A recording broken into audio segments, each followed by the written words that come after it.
All right, let's dive right in. Today, we're not just looking at a country's history. Nope, we're going to take you on a 5,000-year journey into the very soul of a civilization. This is the story of India, and trust me, it's nothing short of an unfinished epic. And that's exactly where we start. Not with some big famous battle or a king's decree, but with a feeling, a mystery. It sets the stage for everything that follows. It's a story that starts not with a bang, but with a whisper. I mean, just look at the scale of this thing. We kick off with these incredible cities that rose and fell before the Great Pyramid of Giza was even finished. Then we move through the birth of philosophies that literally shaped the world. And we land in the modern day with the largest democracy on the planet. This isn't just history class, it's a civilizational saga. So let's go back, way back to the beginning. Back to a time of whispers and ancient hymns that would lay the spiritual bedrock for thousands of years to come. The story really starts with a profound puzzle. I want you to imagine a civilization that's just as advanced as ancient Egypt or Mesopotamia. They had these meticulously planned cities, sophisticated plumbing, global trade, and they had a written language. But we have no idea what it says. To this day, we can't read it. They left behind a secret that remains locked away. So, as that mysterious civilization faded, new voices started to emerge. They composed the Vedas, some of the oldest scriptures in the entire world. And out of these hymns came two ideas that would change everything: Dharma and Karma. Now, these weren't just religious concepts, they became the operating system for an entire culture. Dharma is about your duty, your purpose. And karma, well, that's the cosmic balance of cause and effect. What goes around comes around. And those ideas still echo today. Okay, so with that foundation set, the stage was ready for a whole new kind of fire. This one wasn't about ritual, though. It was a fire of intense questioning, a philosophical revolution. Around the 6th century BCE, the spiritual landscape just ignited. You have two thinkers, Siddhartha Gautama and Mahavira, who, pretty much at the same time, started asking these huge questions about why we suffer and what our existence is all about. Their answers, of course, would become Buddhism and Jainism. They challenged the old ways and created this spiritual explosion of ideas that would go on to shape all of Asia. And if you want to see the power of these new ideas in action, look no further than Emperor Ashoka. This guy was a ruthless conqueror at first. He waged this absolutely horrific war to expand his empire. But the sheer scale of the death and destruction, it broke him. Shattered by what he'd done, he converted to Buddhism and completely flipped his whole philosophy of ruling from conquest to compassion. He started carving messages of peace on pillars all across his empire for everyone to see. And get this, here's where the past crashes right into the present. The very symbol of Ashoka's change of heart, his wheel of law, or Dharmachakra, that's the symbol at the center of India's flag today. Think about that. An emperor's moment of profound remorse from over 2,000 years ago is right there, defining a modern nation. All right, so the story shifts again.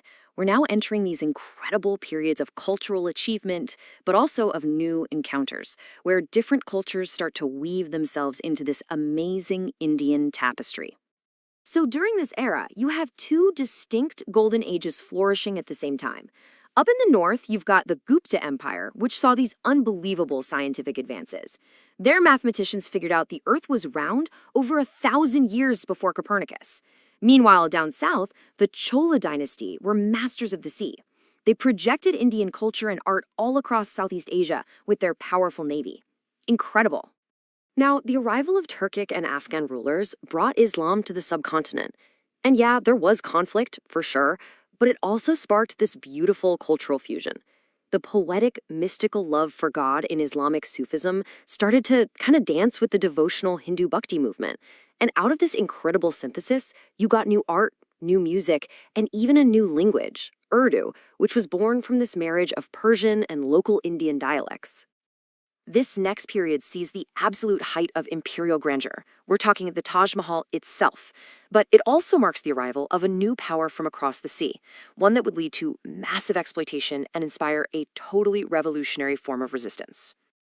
And here it is, probably the most famous symbol of India, the pinnacle of Mughal art, built by Emperor Shah Jahan for his wife. It's not just a building, is it? It's a monument to love and imperial power. And that description is just perfect. A tear of love frozen in stone. Okay, this single year, this is the turning point. At the Battle of Plassey, a trading corporation, the British East India Company, defeated a local ruler and basically began its conquest of the subcontinent. This was the start of what many historians call the Great Loot, the systematic draining of India's wealth that would go on for nearly 200 years. But out of that oppression rose one of the most powerful ideas of the 20th century, satyagraha, or soul force. And let's be clear, this was not passive resistance. Gandhi's genius was to frame nonviolence not as a tool for the weak, but as a discipline that required immense courage and moral strength. It was a kind of power that the British Empire, with all its guns and armies, simply had no answer for. Of course, Gandhi wasn't alone. The flame of freedom was carried by a whole generation of giants. Visionaries like Nehru, pragmatists like Patel, and fiery patriots like Bose. They were all driving towards the same goal, an independent India. And then, the moment came. With those immortal words, India became free.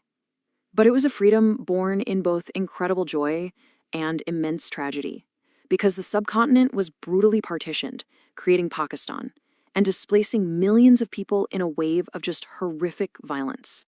Which brings us to today, the latest chapter in this epic story, where all those ancient threads are now woven into the fabric of a modern, chaotic, and totally vibrant nation. It's a simple question, right? But there is no simple answer. Because modern India isn't just one thing. It's a land of breathtaking, beautiful contradictions. Seriously, just think about it for a second. This is a nation that sends probes to Mars while many of its people still live in ancient villages. It's the tech back office for the entire world, and at the same time, it's the home of timeless, handmade crafts. And through it all, somehow, it is the largest, loudest, most beautifully argumentative democracy on Earth. And that really is the heart of it all. This epic story isn't just about emperors and monuments.